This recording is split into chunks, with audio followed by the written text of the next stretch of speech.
Hey everybody, Riot Mort here, and it's time for another patch rundown. It's a bi-weekly tradition that we do every 2 weeks. And so Cyber City has launched. This will be the first patch, I guess, or the second patch of Cyber City. And yeah, so when we launched the set, generally there was, one comp that kind of took the lead. That was the strategist amp comp using Kabuko and Annie and things like that. After the B patch, though, things have gotten a little bit more wide. There's a lot of things playable. What's interesting about the meta right now is that there's definitely an established hierarchy, things like Cypher cashouts, Rengar that are pretty good. And so we'll be making some minor adjustments in that space, but we're also seeing this is a good meta in the sense that people are still finding new comps, they're finding new ways to optimize things, and it's not really fully solved, despite what people would say. And so there's an argument here to not like wildly shake up the meta. And so this patch isn't going to be like giant transformative buffs and nerfs. A lot of the things that are good will still be good, but it is some slight changes to things to try to help a few more things. So yeah, let's just dive right into it and talk about what's going to be happening. So first off, on the system side, we've definitely launched the hack systems. We're pretty happy with it, but there's a couple things that could use some improvement. The first of which is that generally you're getting a bit too many resources from the hacks.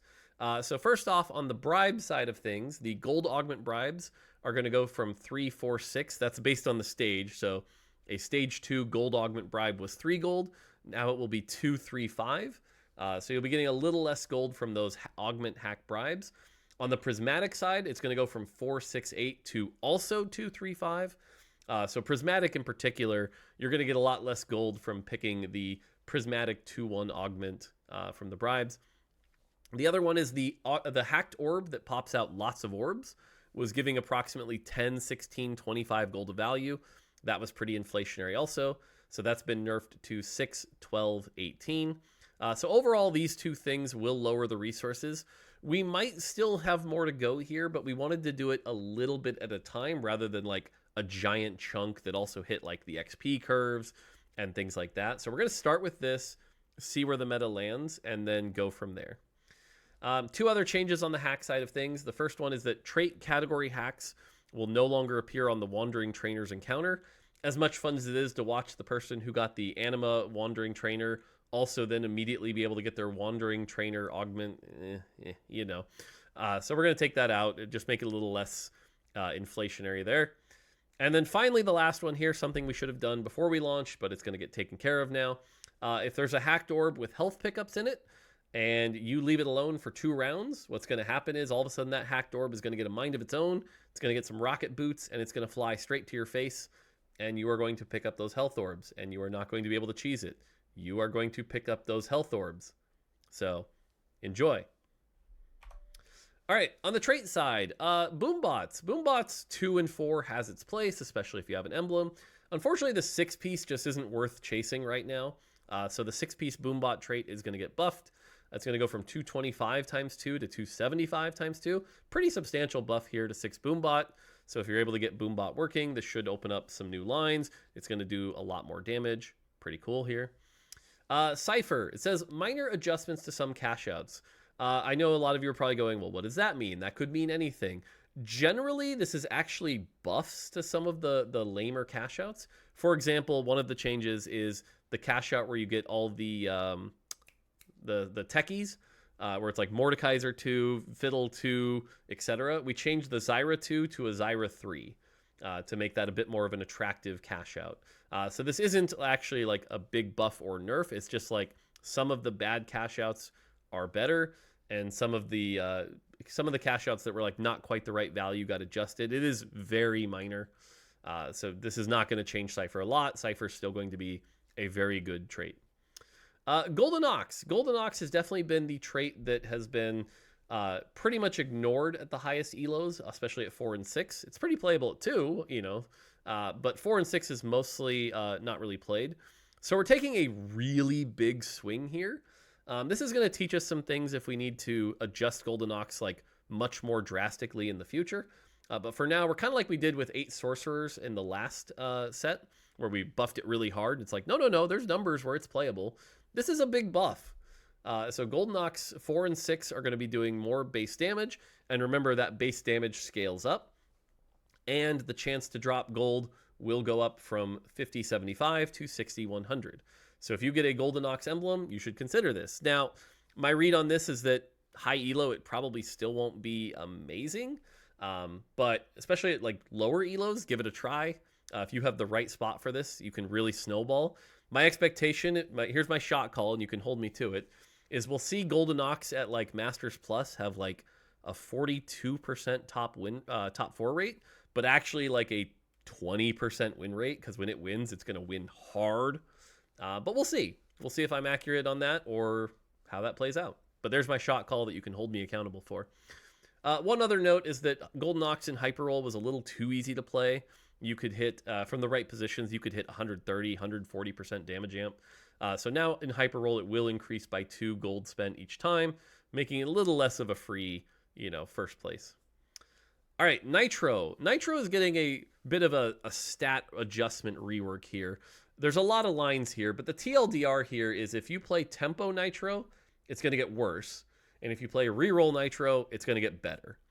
How are we doing that? You're going to get less HP per scrap. So if you look at the exact same, 2-star Shyvana, 2-star Nidalee, 2-star Kindred that you played to level 8, it's going to have a pretty substantial, like 25% less health than it did before. And its spell heal will have gone down. And its grenade damage will have gone down. And if you were playing 4 Nitro, although I know mostly in high elo they don't, its laser damage will also have gone down. So pretty big nerf to Tempo Nitro. But if you played Reroll Nitro, you'll notice the scrap per star level went from 4 at 3-star to 6 at 3-star. So if you Reroll Nitro, you're actually going to be getting a lot more Chrome. And that's going to allow it to actually scale up to be even stronger than it is on live right now. And so the thing to note here also is that's AP. So like the less Chrome and or more Chrome and less HP evens out. But on the pure AP side, this is just a buff to Nitro. Nitro is going to have more AP at the absolute maximum, which is why we had to tone down that heal and that laser a little bit. But if you can get a really good like Starry Night Nitro spot, I expect this to be pretty darn good if you can 3-star everything pretty quick, because that T-Hex will come out a lot quicker. It'll be a lot bigger. And yeah, so again, mostly to nerf Nitro Tempo here is the big play. Syndicate, we are reducing many of the 7 Syndicate powers. It's just a little too good. Sometimes 7 Syndicates beating 10 Anima, things like that. So Braum is getting his defenses lowered. Misfortune is going to be doing less pierce damage. Shaco less on-kill reset. Now, there is one more change that needs to happen for this trait that we weren't able to get in because of localization changes. It'll go in next patch, but if you want to quote-unquote abuse it, yes, you can abuse 7 Syndicate. But 7 Syndicate Twisted Fate goes from 1 card to 3 cards. It triples his damage. That's a little much. So if you get 7 Syndicate, try to play around Twisted Fate. He'll still be the best part of that comp. But like I said, that'll probably get hit next patch. But again, this only affects 7 Syndicate, so no changes to 3 or 5. One last thing on the trait side here is exotech. Now, exotech, we're pretty happy with where exotech is. If anything, I would say a baseline exotech game is like kind of where we want a nice vertical comp to be. That being said, there are certain items that are underperforming and a couple items that are overperforming. So our goal here is to kind of take that and level it off without really affecting the overall power of exotech. So on the overpowered side, Flux Capacitor and Pulse Stabilizer were the 2 best items. And those are going to get a little bit of a nerf, just a small one. Less attack speed on Flux Capacitor, so that'll affect like Zeri players most likely. And Pulse Stabilizer, a little less AD, a little less crit, so that'll nerf things like Jhin, for example. But on the buff side, Cyber Coil will get 5 more armor and MR. The mark duration will last a little longer, and you'll be able to heal more from it, so better for like Sejuani. Hollow Bow is going to get 10% more attack speed, 5% more AP, and 20% more crit after cast. This should help out Varus a little bit. And then Hyperfangs is going to get some more AP as well, and then some stored damage percent going up. And so Hyperfangs gets the smallest of the buffs, but it actually is supposed to help it be like you could play it on someone like Varus, for example. Obviously, it's meant for Nefiri, but even someone like Zeri can hopefully benefit from this a little bit. And again, our goal here is that all the exotech items should hopefully be around the same power after this, and that should help. All right, on the champion side, Poppy unfortunately kind of feels like the weakest one cost right now. And if you ever decide to make Poppy the cyber boss, you usually kind of regret it. Even if you like get a Poppy 3 from Build-A-Bud with a Bramble Vest, and it's like, yeah, not really. So Poppy is going to get her spell damage buffed pretty substantially. It's almost double here. And so remember, Poppy does get a bunch of her damage from her armor as well. So this isn't like truly doubling her spell damage. It's just doubling the AP part of it, which makes her benefit from Cyber Boss well. But so again, if you get like an early Poppy 3 with a Bramble Vest and you make it a Cyber Boss, you should be happier with the damage is kind of the goal here. Shaco, I mentioned this when we did the first nerf on PBE. We brought him from 275 down to 300. He's not really running over the meta now. The first patch is done. I'm a little nervous about Shaco's and Zed's and Rengar's running around, but, you know, Shaco does need to be playable. So Shaco is getting a buff on his spell AD ratio from 275 to 300%. So he'll be able to heal more off of that and do some good things. All right, Nefiri. For those of you that like to count the number of buffs, that's 5 buffs. Therefore, Nefiri is obviously going to be quadruple S tier because that's how we balance things. We count the number of buffs. No, but real talk here is Nefiri does need to go up in power. There's a few people that have figured out some very narrow spots where you can play Nefiri, but overall this champion's not really seeing a lot of play. So we're giving Nefiri a little attack speed. It's basically a little bit of everything to overall increase her power by about 12 to 15%. But a tiny amount of AD, tiny amount of attack speed. The primary part of her spell will hit a little harder. The packmate part of her spell will hit a little harder. And you notice at 3-star, these buffs aren't as severe. So for example, 3-star Nefiri doesn't benefit from the Alpha's buff, barely benefits from the packmate buff. But 1 and 2-star are pretty terrible. And so that's going to get fixed. All right, Twisted Fate. Twisted Fate is a playable comp right now. And some of you might be looking at this going, what the heck is this crazy buff? The reality is the difference between Twisted Fate with the hat and Twisted Fate without the hat, kind of laughable, like insanely laughable. If you've ever tried to play Twisted Fate without the hat, that is not a unit. That is a unit doing way less damage than it should be. And so without the hat, TF is getting a 25% buff. So if you want to play TF without the hat in like a rapid fire build, he should actually, contribute to fights now. Sweet. That's a good thing. But to compensate for that, TF with a hat is just a tiny too strong, just a little, not a lot. He's not running over the meta or anything. So he's getting the very smallest of nerfs. So if you're looking at like a normal TF reroll comp, that comp is being nerfed by this, but this could buff things like a 4 rapid fire build or having him as a secondary with like Darius as the hat champion, for example. This might incentivize you to put the hat on somebody else. Without feeling like TF just lost, half his damage. So, all right, on the 3-cost side, this is probably one of the riskier changes and I think might open some things up. We saw a little bit of this on their PBE testing, though the person didn't really dive too deep into it. But Jarvan's not that exciting, so we're going to make him exciting. Jarvan is going to get 10 AD, so that's a pretty big chunk. His shield's going to go up. That's good. And the spell damage is going to go from 200% AD to 350% AD. So, generally this is supposed to make him a little tankier and benefit from things like Slayer and make him a little bit better in Slayer, maybe even do a tiny bit of damage from Golden Ox. But who knows? Maybe there's also some silly builds where you give him like an IE and a Titans and he does some silly shenanigans. We'll see. But explore Jarvan a little bit. I'm sure someone will cook something up with this. But Jarvan should be pretty cool.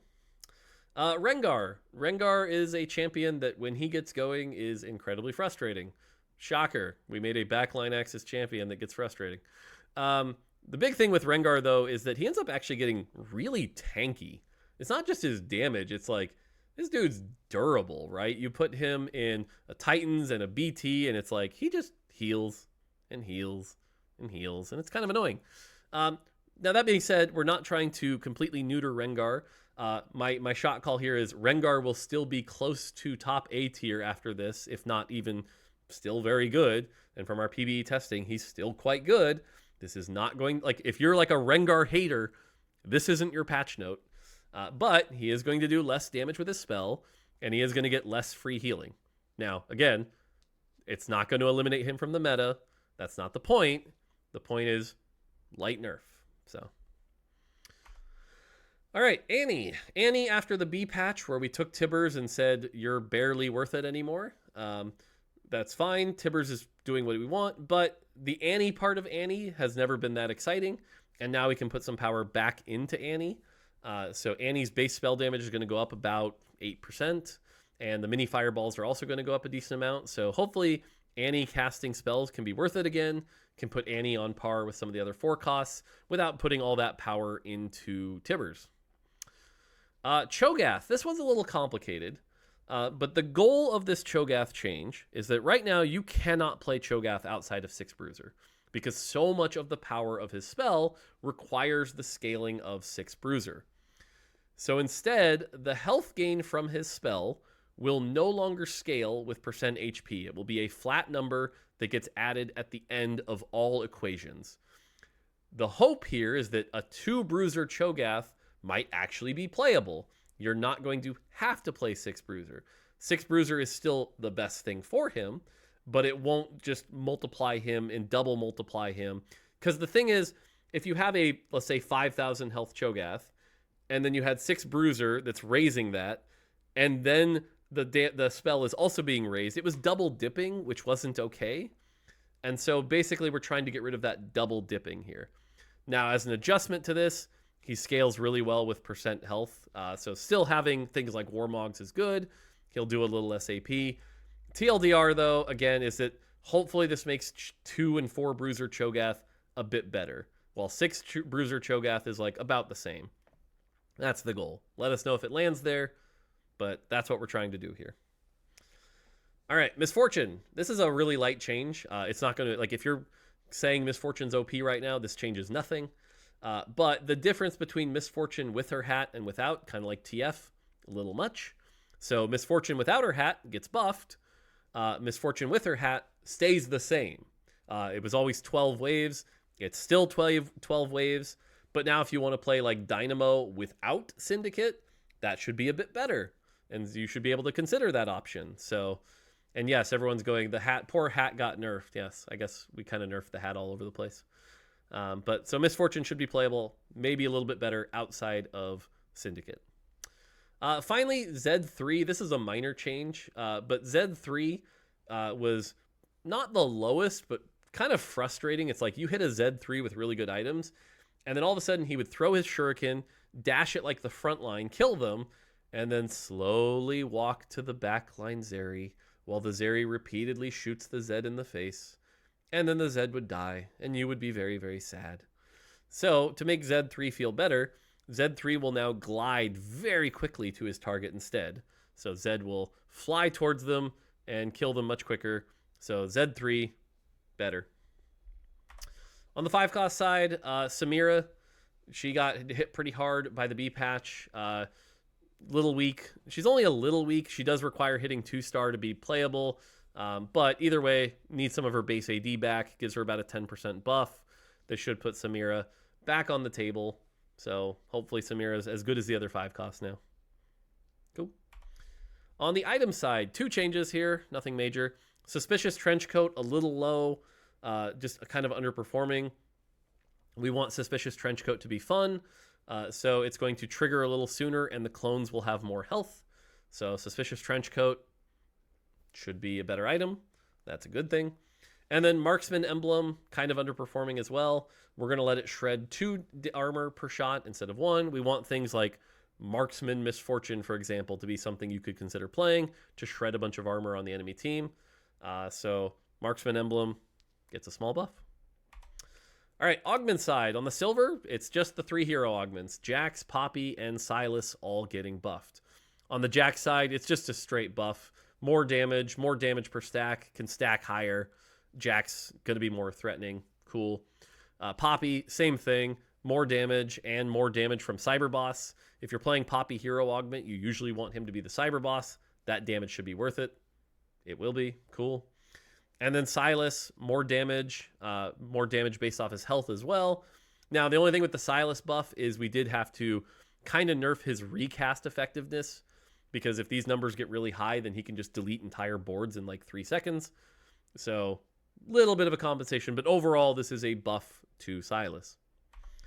On the gold side, Cyberdeck. I saw a few players finally recognize this, but Cyberdeck, kind of the most broken augment we've ever shipped at gold, I think. It turns out, if you look at an augment like BRB says wait 3 turns, and then you get 2 full items. Cyberdeck says, I'll give you 3 full items, except they're better than full items. They're the exact optimal cyber item you need. That's a little much. So it's going to go down to 2. It's going to go down to 2 items. It will still be a very good augment, but it might not be, you know, the most broken gold augment we've ever shipped. And I'm being a little hyperbolic there. We've definitely shipped worth. Binary used to be like a silver, so, you know, it's not the most insane, but it is currently the strongest gold augment in the game. So, Chugbug. Chugbug is also getting buffed. One of the most fun parts about Chugbug is that chance to proc where you like belly knock up the champion. That's really fun. We're going to let him do that more. So instead of 35% or 40%, it's going to go up to 50%, and it's going to do 30% more damage than it does on live. So that should be fun. Transistor. This is also a pretty fun buff. This is the Bastion augment where they gain a bunch of attack speed after their shield wears off. So Transistors are going to get double the attack speed they did before.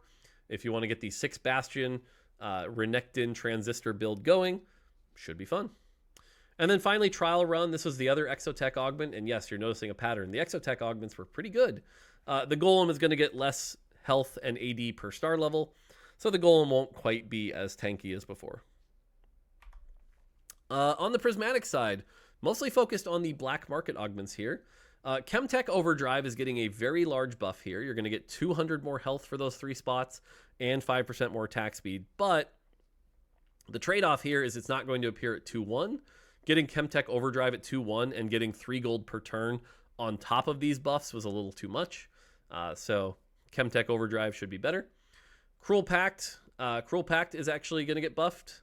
I'm sad I haven't seen this augment yet in-game, but you'll basically heal 4 per turn instead of 3.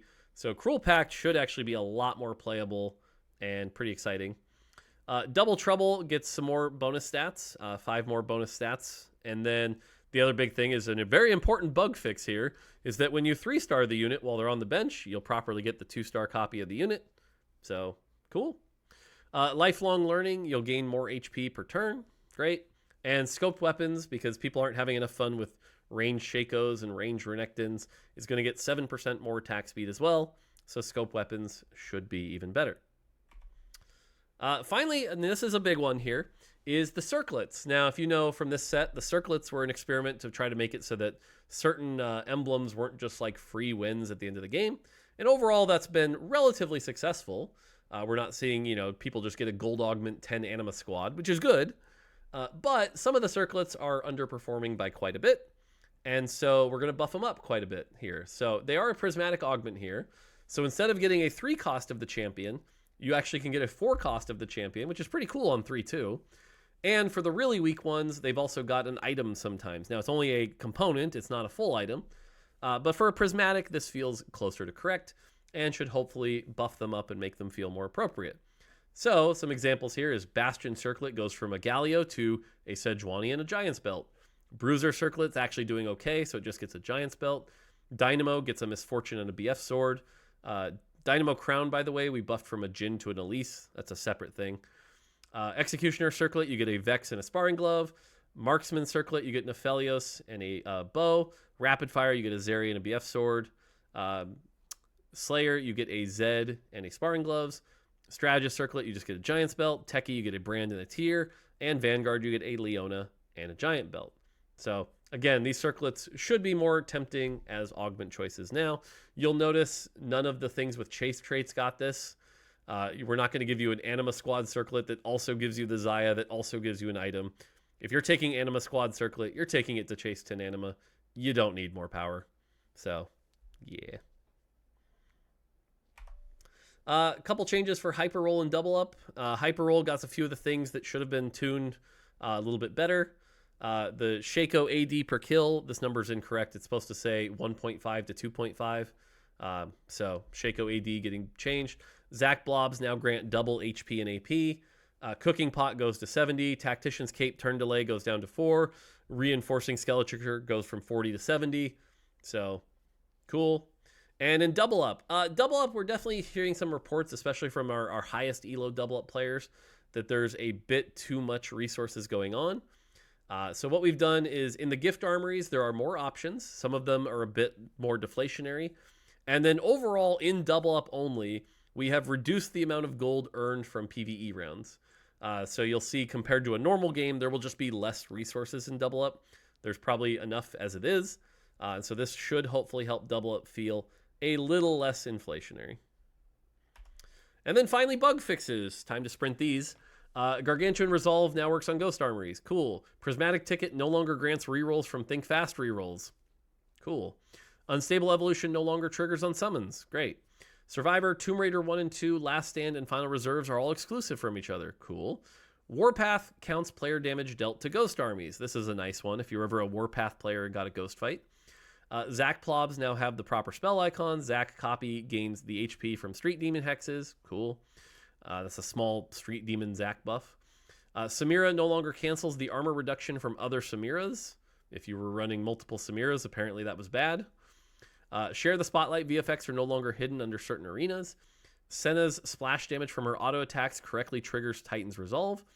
Divinicorp champions copied by Viego's Soul Killer no longer activate their trait bonus. All traits now work correctly with Hall of Mirror clones. This is a big buff, by the way. Hall of Mirrors had a very bad bug where they just weren't benefiting from traits at all. Now they will. So Hall of Mirrors should be a lot better. Lunch money should grant proper gold at proper intervals. For those of you that are experiencing like lunch money on 2-1 being very bad, this fixes that. Memory Bank is banned after stage 3, so no more 4-2 Memory Bank. Support Spire's Stun no longer ignores CC immunity. Malicious Monetization doesn't count PvE rounds as one of its gold generating rounds if you got it on like 3-5 or 4-5. Malicious Monetization will properly grant gold if an enemy is killed by an ally that was summoned during combat. Cool.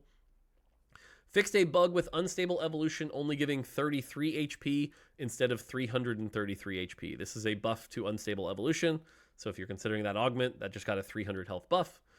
Hyper Roll fixed a missing round in Stage 8, and Hustler and Investment Strategy 1 and 2 are exclusive. And there you go. That's the patch. Now, again, some of you might be going, why didn't you buff X Champion or nerf X Champion, things like that? Again, our goal was not to dramatically shake everything up here. Our goal was to keep things relatively similar, but a bit more refined and a bit better and a couple more options. This is not as big of a patch as you might expect. Next patch will probably be a little bit bigger. But again, we want to see how these changes really shake things out before taking some big home run bats to the set and see how things land. So there you go. All right. Well, like I said, hopefully you're enjoying Cyber City. So far, so good. I know the competitive scene's been pretty intense right now between things like Box Boot Camp and everyone trying to do their ladder snapshots. So it's been pretty wild. I know people have been figuring things out, but at the same time, it's been really cool to see all the different like guides being posted and people kind of figuring the set out. So pretty deep. So cool. All right. That's going to do it for me. On behalf of everyone who worked on Cyber City, enjoy, and we'll see you again in 2 weeks. So that's going to do it for this patch rundown. Until next time, take it easy.